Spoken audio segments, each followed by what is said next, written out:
한 30년도 더 된 얘기 같은데, 제가 대학교 초년생 2학년 때 유학을 갈 생각을 했습니다. 이제 왜냐하면 1989년에 한국에서 그 여행 자유화 조치를 취했어요. 그래서 반드시 뭐 특별한 일이 아니더라도 놀러도 갈 수 있고, 그래서 많은 사람들이 배낭여행 다니기 시작했던 때가 그때쯤인데, 그때 계획을 이제 세우면서 친한 교수한테 가겠습니다 그랬더니 이분이 미국에서 박사를 받으신 분이에요. 첫 번째 질문이 뭐였냐면 재정은 어떻게 계획했니요?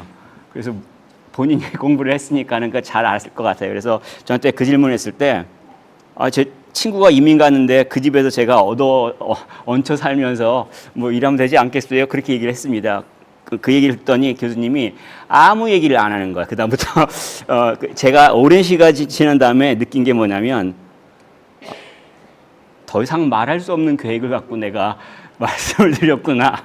뭐라고 어떻게 언급을 해주고 뭐 코치를 해줄 만한 계획이 아니었구나. 그 생각을 좀 하게 됩니다. 그런데 이제 믿음을 갖고 살아가는 사람들이 사실은 인생을 살아가는 그 계획들이나 방식들이 말도 안 되는 방식으로 말도 안 되는 계획을 가지고 살아가는 경우가 있으면 안 되잖아요. 그죠? 그런데 본문이 뭐냐면 지난 시간에는 예수님께서 그리스도로서 영광을 보여주시는 그 장면이었습니다. 너무 좋죠. 근데 이제는 산 아래로 내려와서 세상에서 살아나가는 사람들과 뭐 이런저런 일을 하면서 살아가시는 그 일들이 펼쳐집니다. 그 가운데 믿음을 갖고 살아가는 사람들은 어떻게 살아가겠습니까? 어떠한 방식으로 어떠한 계획을 가지고 살아가겠습니까? 본문을 보면서 우리가 또 그러한 것들을 깨닫고 또 우리 삶 가운데서 그로 인해서 주시는 은혜들을 누리면 참 좋겠습니다. 본문 시작하자마자 어떤 일이 일어났냐면 간질병 앓던 아이를 예수님께서 고치시는 장면, 그거를 마태가 기억하고 기록하잖아요. 잊을 수가 없다는 얘기잖아요. 그 문제의 핵심이 뭐냐면 믿음의 문제예요. 먼저 이 간질이라고 하는 건 에필랩시라고 하죠.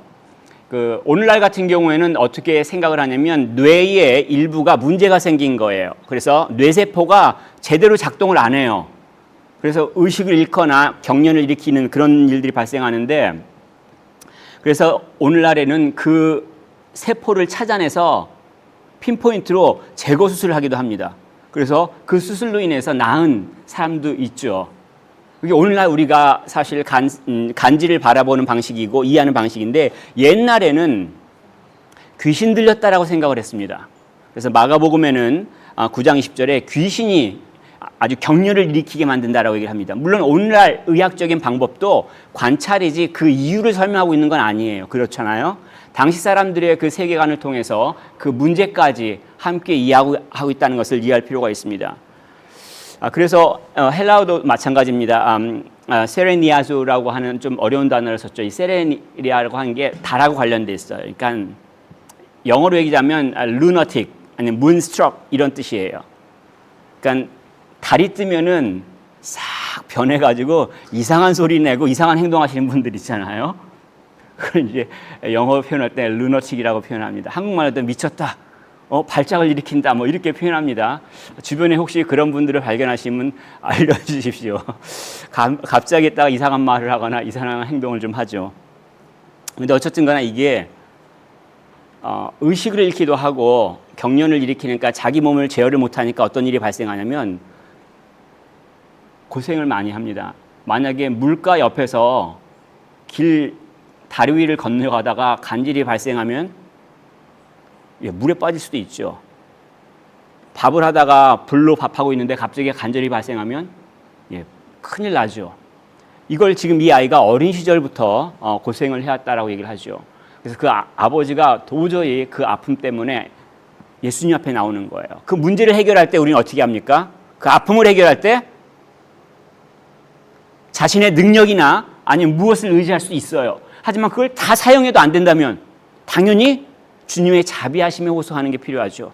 주님 불쌍히 여겨주십시오.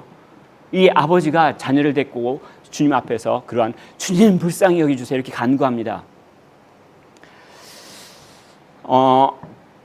이 치유가 예수님께서 고쳐주셨어요. 결론적으로. 근데 이게 처음은 아닙니다. 왜냐하면 아버지가 예수님이 그 변화산에 올라갔을 때 제자들한테 데리고 왔어요. 근데 제자들이 고치려고 하다가 실패했습니다.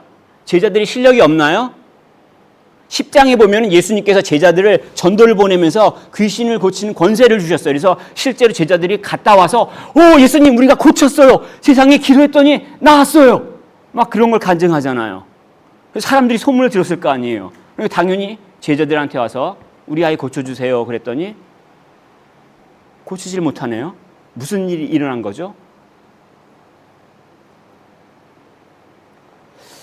어떻게 보면요, 우리가 믿음을 갖고 살아갈 때 굉장히 위대하다라는 생각을 할 때도 있습니다. 그런데 기본적으로 우리에게 능력이 있는 건 아니에요. 능력은 주님께 있어요. 하나님께 있어요. 만약에 그것을 우리가 잊어버린다면 우리는 쉽게 교만해질 수도 있고 우리는 실패를 맛볼 수 있습니다.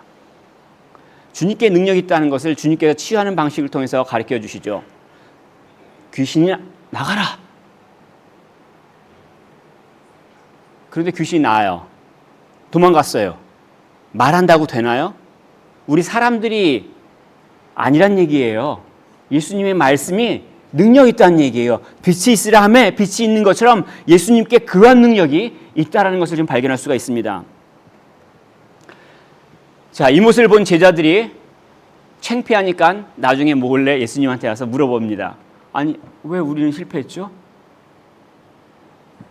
혹시 우리가 능력이 부족한가요? 혹시 우리가 공부를 좀 덜 했나요? 아니면 어떤 변명을 하실 수 있겠습니까? 내가 인생이 실패한 거는 우리 부모님이 가난해서 실패했어. 이렇게 변명하시겠습니까? 이제 예수님께서 이 문제에 대한 답변을 20절 이렇게 말씀하십니다. 너의 믿음이 작은 까닭이니라. 지금 간질병으로 고통받는 아이를 고치시는 이 장면 가운데서 믿음 얘기를 왜 해요? 그거하고 무슨 상관이 있어요? 예수님께서 반복해서 말씀하십니다. 믿음이 없고 이 패역한 세대라고. 사실 제자들만 말씀하시는 게 아니잖아요. 그동안 예수님께서 가르쳐 주셨잖아요. 누가 그리스도인지. 기적을 행하셔서 증명하셨어요.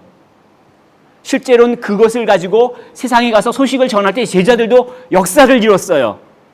근데 지금 못한다는 얘기는 뭐예요? 안 믿는다는 얘기죠.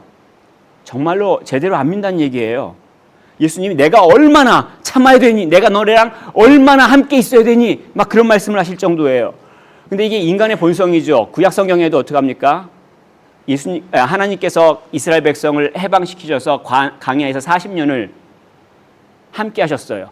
다 보여주셨어요. 모든 능력을. 만나 메추라기에 매일같이 보내셨어요. 그런데 정찰병을 가나안 땅에 보냈더니 이 사람이 와서 하는 말이 큰일 났어요. 너무 사람들이 커요. 등치가 이만해요. 싸우면 우린 메뚜기처럼 밟혀 죽혀요. 그 얘기를 듣고 사람들이 막 뭐합니까? 원망을 하기 시작해요. 그때 하나님께서 이 패역한 세대들이요. 이 믿음이 없는 세대들이요. 40년 동안 가르쳐줬어도 안 믿는 세대요. 책망을 하시잖아요. 이 패역했다는 얘기는 뭐냐면 디스토트 됐다는 얘기예요. 이렇게 볼 때 딱 이렇게 보는 게 아니라 이렇게 보는 사람도 있죠. 못 봤어요? 옛날에 한번 텔레비전에 어떤 기자가 나왔는데 똑바로 하니까 이게 삐뚤어진 거예요. 하나님이 말씀하시면 이렇게 아멘 이렇게 받아들인 게 아니라 이러고 받아들인다는 얘기예요. 우리의 품성이 그렇다는 얘기죠. 자기의 생각, 자기가 고집하는 것만 붙잡고 있는 거예요. 뭐라고 말씀하셔도 난 내 생각대로 할 거예요. 뭐라고 하셔도 난 내 계획대로 할 거예요. 이 모습이란 얘기예요.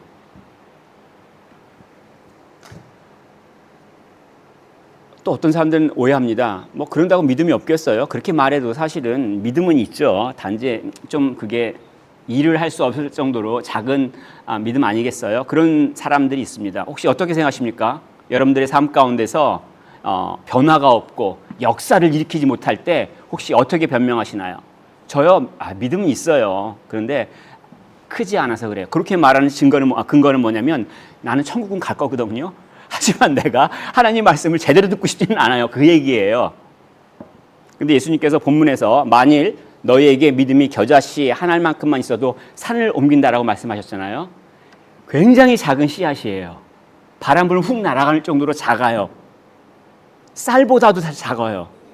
그런데 뭐라고 말씀하세요? 그 믿음이 있으면 산을 옮길 수 있다고 하셨어요. 무슨 얘기냐면 믿음의 본질이 뭐냐면 생명력이 있어요. 내가 만약 믿음을 갖고 있으면 가만히 있지 않아요. 결코 이 믿음이 움직여요. 자라요. 내가 10년 전에 믿었다면 지금 당장 나의 모습은 10년 전과 달라요. 만약에 10년 전과 지금의 나의 모습이 똑같다면 믿음이 없다라고 얘기하시는 거예요. 여러분의 삶에 변화가 없다면 믿음이 적은 게 아니라 없다라고 말씀하시는 예수님의 말씀을 들으셔야 됩니다. 믿음은 자기를 신뢰하는 게 아니에요. 믿음은 자기의 생각을 의지하는 게 아닙니다. 말씀이 육신이 되셔서 이 땅 가운데 그리스도로 오신 예수님을 믿고 따라가는 걸 말합니다. 그 주님한테 능력이 와요. 그 주님한테 지혜가 옵니다. 회복이 그 주님으로부터 와요. 바울이 이렇게 고백한 경험이 있었어요. 무슨 경험이냐면 내게 능력 주시는 자 안에서 내가 모든 것을 할 수 있다. 바울이 자기의 삶을 다 희생하면서 곳곳을 돌아다니면서 복음을 전하고 기적을 했잖아요. 그걸 한마디로 뭐라고 요약하냐면 내게 능력 주시는 자 안에서 누구를 말해요? 주님 때문에, 주님 안에서 내가 모든 것을 할 수 있다라고 얘기한 거예요.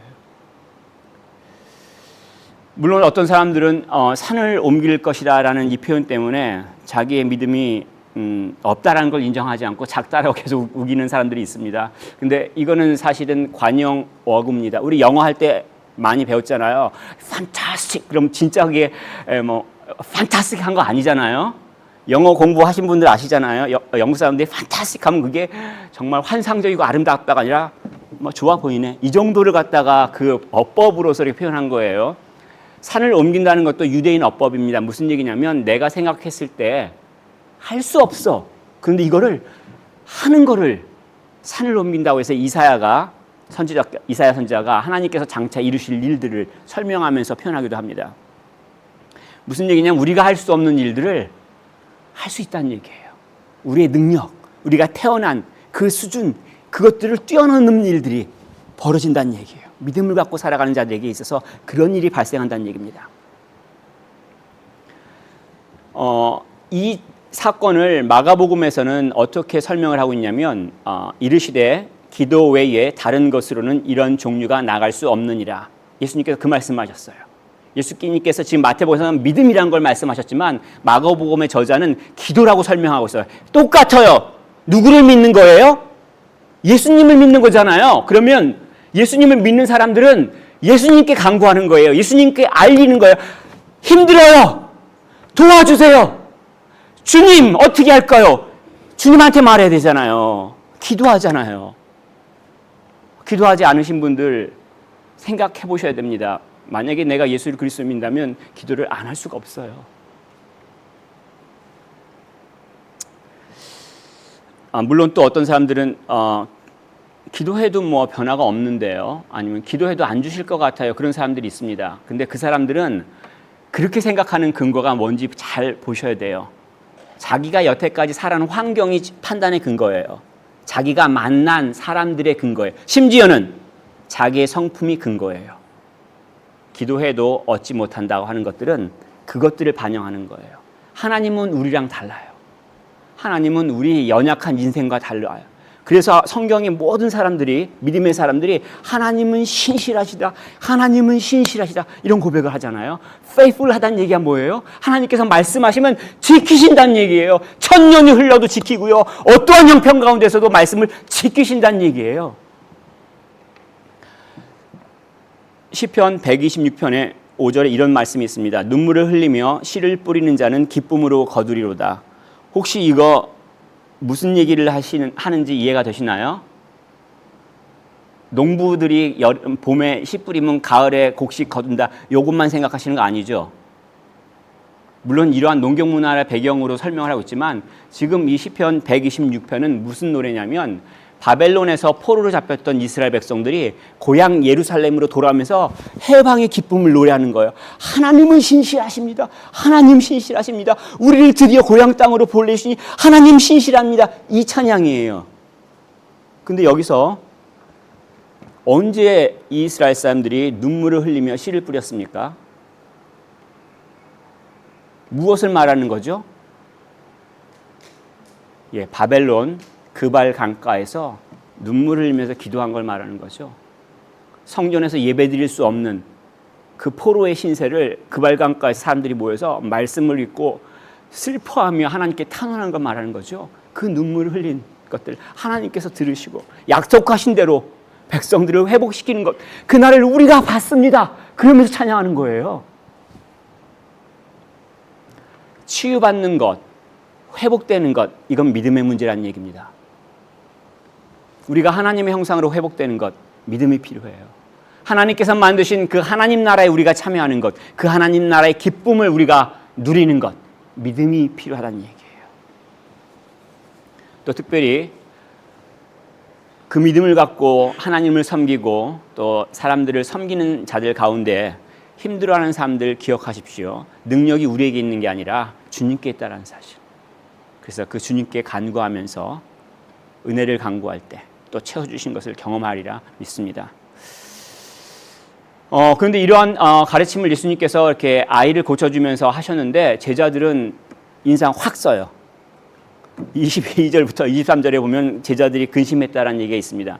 갈릴리에 모였다는 얘기는 지금 헐몬산에서 내려왔다는 얘기예요. 그래서 마지막 6월절 갈릴리로 가시기 전에 예루살렘으로 가시기 전에 갈릴리 24절에 보면 가버나움에 들어가셨다고 표현합니다. 가시는 길에 지금 말씀하시는 거예요.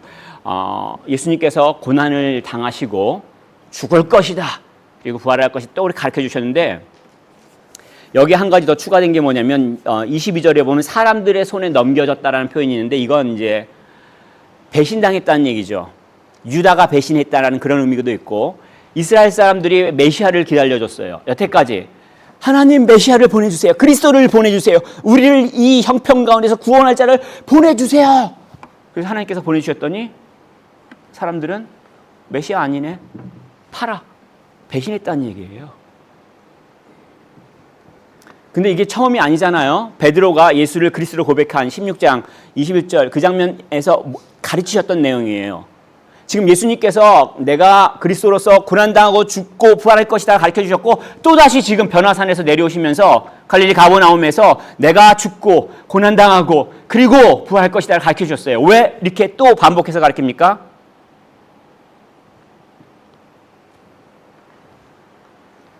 중요한 건 밑줄 쫙 긋는 거잖아요. 두 번 중요하니까 그리스도 사역 가운데 아주 중요한 거예요. 이거를 뺄 수가 없어요. 그리고 또 다른 말로 얘기하면 사람들이 안 듣는다는 얘기예요. 아무리 말해도 난 안 들어. 아무리 말해도 안 들어. 그 얘기예요. 지금 제자들이 뭐예요? 근심한 이유는 뭡니까? 이해할 수가 없는 거죠. 아니 말씀 한마디로 귀신이 도망가서 간질병 앓는 아이가 나았는데 그 능력 가지고 왜 고난을 당해요? 아니 그 능력 가지고 왜 죽음을 당해요? 이해가 안 가잖아요. 능력이 있는데. 본질적으로 얘기하면은 싫어요. 저는 영광스러운 자리가 좋아요. 땀 흘리지 않고 열매만 먹을게요. 그 얘기하고 있어요. 쉽게 가는 거 그걸 원하잖아요. 그게 제자들의 속마음이고 제자들의 교회가 아니에요. 지금 예수님 옆에 잘 붙어 있으면 그래 내 한 자리 하겠지? 이야 내가 비록 태어난 거는 정말 가난하게 태어나고 갈릴리 촌동네 무식한 놈이지만 잘 있으면 한 나라의 재상도 돼. 이 마음을 갖고 있던 거 아니에요. 그런데 하나님의 계획은 그 예수님이 고난을 당하시는 거예요. 그 예수님이 죽음을 당하시는 거예요. 왜 그럴까요?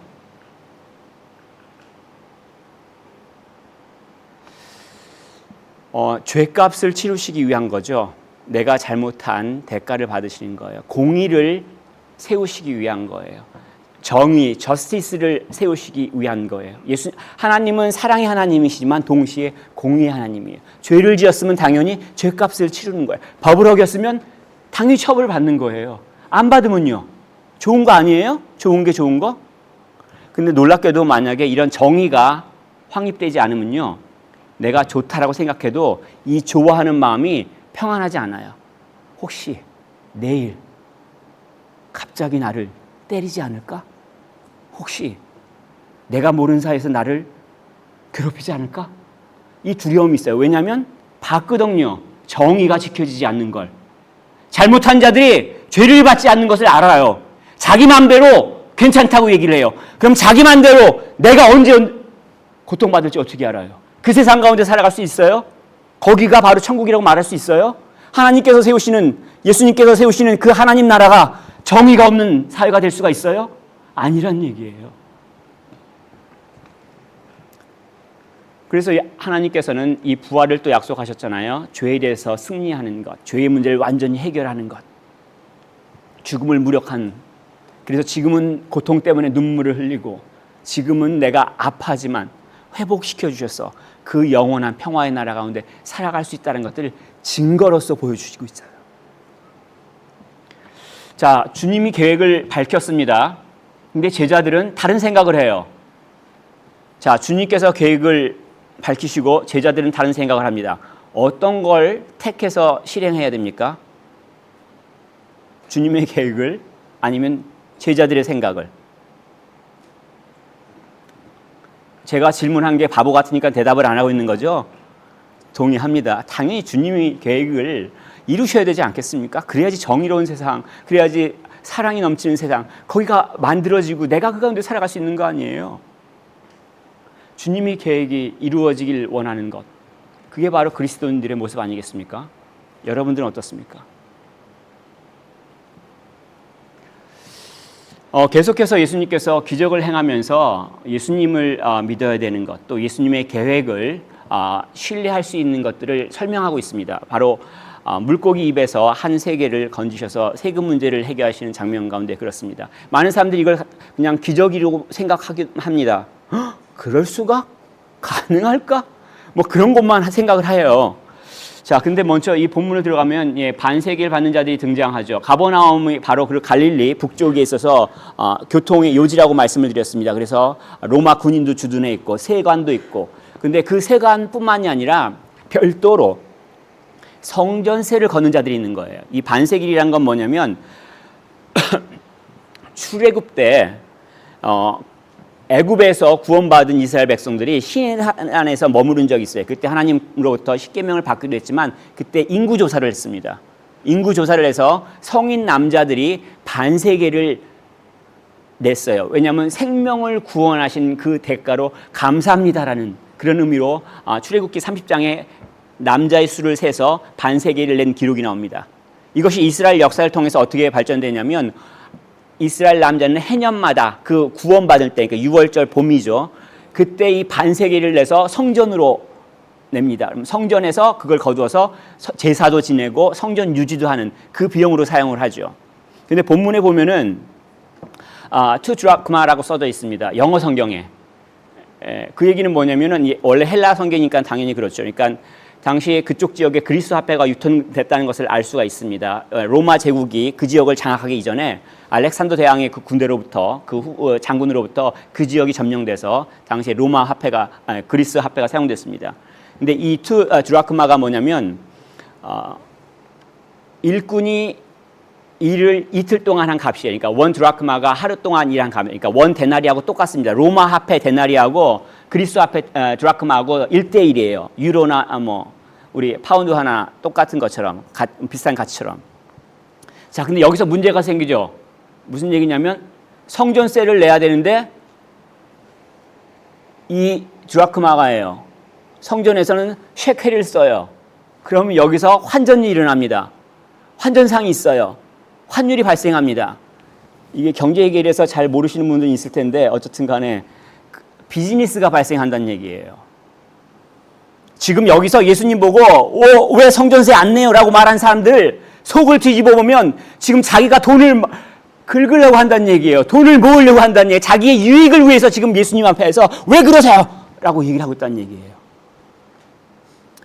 근데 결론부터 얘기하면은 예수님이 성전세를 내지 않아도 되죠. 왜냐하면 예수님은 성전을 아버지의 집이라고 얘기했어요. 그리고 세상을 하나님이 만드셨어요. 근데 예수님이 거기서 누구에게 책임을 내겠어요?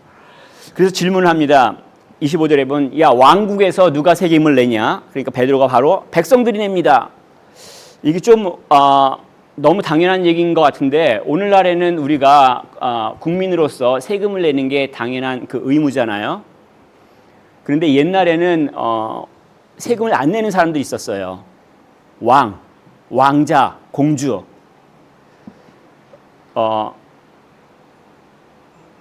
혹시 왕자나 공주가 아니라서 이해를 못 하시는 분들에 대해서 잠깐 설명을 좀 하겠습니다. 아버지 거예요. 자기가 다 물려받아요. 세금 받는 것도 다 자기 거예요. 근데 누가 누구한테 세금을 내겠어요? 오늘날 우리가 살고 있는 영국도 마찬가지죠. 찰스 왕이 세금을 내겠습니까? 모르시죠? 안 내요. 왕이 무슨 세금을 냅니까? 안 냅니다. 그런데 우리가 21세기를 살아가기 때문에 찰스가 왕이 될 때 그 물려받은 재산에 대해서 자원에서 세금을 냈습니다. 이건 안 내도 되는데 21세기를 살고 다 세금을 내는데 너도 안 내냐 하는 비판 여론이 있어 그때서 자원에서 냈지만 그 왕실 보조금 같은 거 세금 안 내요. 쉽게 얘기하면 우리가 연금을 1년에 2만, 10만을 받아도 한 푼도 안 내고 살아간다는 얘기예요. 왜냐하면 왕이니까. 하물며 2000년 전에 왕족들이 세금을 안 내요. 그런데 그 얘기를 왜 하십니까? 예수님이 세상의 왕이잖아요. 하나님 나라의 왕인데 누구한테 세금을 내겠습니까? 그런데 예수님은 세금을 냈을까요? 안 냈을까요? 냈죠. 그 사이에 잊으시면 안 되죠. 본문을 보면은 예수님께서 세금을 내셨어요. 왜요? 사람들을 배려해 주는 거예요. 본인은 당연히 이 세상의 왕이고 하나님의 아들인 것이지만 모르는 사람들 몰라가지고 예수님은 세금을 안 내지? 성전세도 안 내는 사람이네. 율법을 안 지키는 랍비네. 저 사람 말을 어떻게 믿어? 그럴까 봐 그 사람들을 배려한다는 측면도 있습니다. 또 우리 그리스도인들을 위해서 가르침을 주셨다고 믿습니다. 무슨 얘기냐면 예수를 믿는 사람으로서 우리는 한 나라에 속해서 살아갑니다. 그러면 우리가 그 나라의 그 시스템이나 그 나라의 세금 같은 것, 국방의 의무 같은 것 그런 걸로부터 우리가 자유합니까? 아니면 짊어져야 됩니까? 이게 오랜 시간 문제가 있었습니다. 특별히 계몽주의 시대 이후로 국가와 종교가 분립이 됐습니다. 그 분립된 이유는 뭐냐면 국가와 종교가 합쳐지면 견제할 수 있는 사람들이 존재하지 않아요. 그리고 타락하면은 그 권력을 어떻게 할 수가 없기 때문에 계몽주의 시대 이후로는 국가와 종교가 분립되고 또 그 국가의 종교 자체도 불권을 시키는 방식을 택했습니다. 그게 지금까지 내려오죠. 자, 그런데 그리스도인들은 결론부터 얘기하면 자유로워요. 하지만 세상의 의무를 집니다. 우리가 속한 사회가 질서가 있기를 원하고 더 발전되기를 원하기 때문에 그렇습니다. 예수님께서 보여주신 모범이죠. 예수님이 성전의 주인이신데도 불구하고 성전세를 내셨어요. 제가 이렇게 말하니까 이해가 안 되시죠? 세금 내세요. 월급 받으시면 세금 내시고 사업하시면 세금 많이 내시는 거 그게 축복이라고 생각하시고 내십시오. 자, 그렇다면 교회에 출석하신 여러분들은 헌금 하십시오. 제가 더 길게 얘기하면은 좀 어려운 문제가 발생할 것 같아서 여기까지는 얘기를 하겠습니다. 이 문제가 이것뿐만이 아니라 사실은 모든 방향, 모든 분야에 동일하게 적용이 됩니다. 예를 들면 우상에 대한 문제, 우상에 바쳐진 고기에 대해서 어떻게 합니까? 바울은 자유로워요. 그런데 주변 사람들을 생각해서 안 먹을 수도 있어요. 바울이 살해비 받는 건 어떻습니까? 사도니까 받아요. 주변 사람 생각해서 안 받는다고 그래요. 자유로움이 있지만 자기가 속한 공동체가 온전해지기를 바라는 마음 가운데서 또 책임을 지는 모습들을 볼 수가 있죠. 책임을 회피한다는 건 뭘 말합니까? 자, 중요한 것들은 여기서 예수님께서 이 텍스 문제, 세금 문제를 기적을 행하심으로 해결하죠. 27절에 보면 베드로한테 자, 가서 갈릴리오에서 고기를 낚으면 거기 입을 벌리면 한 세켈이 나오니까 반 세켈씩 나눠서 네 꺼내 있고 내 꺼내 이렇게 일합니다. 혹시 낚시해 보신 적 있는지 모르겠습니다. 어디 가서 낚시하면 고기를 잡아. 그 고기 입 안에 뭐가 있어. 상상을 못해요. 잡을 수 있을까? 잡을 수 없을까? 평생 몇십 년을 낚시했는데 한 마리도 못 잡은 사람도 있죠. 혹시 아세요? 몰라요? 몇십 년 낚시했는데 한 마리도 못 잡은 사람, 그 유명한 강태공. 예, 왜냐하면 미끼를 안 꼈어요.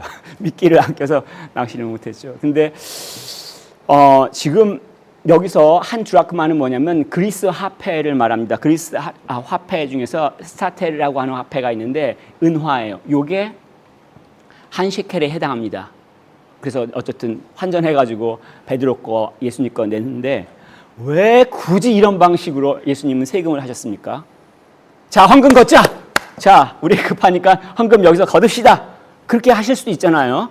아니면 돈 많은 사람 도네이션 하세요. 할 수도 있어요. 근데 왜 예수님이 굳이 베드로 지금 갈릴리 호수에 가서 어디 가서 낚시를 던져. 그물도 아니에요. 그럼 한 마리 물어. 한 마리 안에 스타테르가 있어. 은하 한 입 있어. 그걸 갖다가 왜 굳이 이 방식으로 세금을 해결했을까요? 첫 번째, 고기가 거기 있는지 누가 알겠어요? 낚시해본 분들 알잖아요. 몰라요. 물속을 안 봤는데 어떻게 합니까? 물지 안 물지 어떻게 알아요? 또 고기를 꺼냈는데 고기 안에 은화 한 입, 그것도 그리스 동전 스타테르 한 입이 있을지 없을지 어떻게 알아요? 예수님 시켰다는 얘기지. 너 물고 있어? 그랬다는 얘기예요. 사실 우리 인간적인 생각은 이해가 좀 안 갑니다. 이걸 좀 어려운 말로 바꾸면 전지전능하시다는 얘기죠. omnipotence and omniscience라는 얘기예요. 하나님이라는 얘기입니다. 예수님께서 전지전능하시며 그 능력으로 우리의 필요를 또한 채우시죠. 넘쳐가지고 우리가 교만하게 만들지도 않으시고 부족해가지고 비굴하게 만들지도 않으시죠. 그 주님께서 그 능력으로 돌보시는 거죠. 간질병 앓던 아이를 주님께서 치유하여 주셨습니다. 그리고 가르쳐 주신 게 이것이 바로 믿음의 문제라. 하나님 나라에 참여한다는 것, 그 기쁨을 맛보는 것, 회복된다는 것, 믿음이 필요하다는 얘기죠. 예수를 그리스도로 믿는 사람들은 자기 생각을 믿지 않습니다. 예수를 그리스도로 믿는 사람들은 자기의 계획을 믿지 않습니다. 주님을 믿고 주님께서 전능하시고 또 전지하시다는 것들을 믿고 주님의 계획을 신뢰하면서 갑니다. 그럴 때 내가 계산할 수 없는 전혀 다른 세계 가운데 살아갈 수 있고요. 그 기쁨의 안정감, 또 그 놀라운 기쁨들, 위로를 맛볼 수가 있습니다. 여기는 우리 모두가 그러한 기쁨들, 축복들을 누릴 수 있기를 권면하며 축복하겠습니다.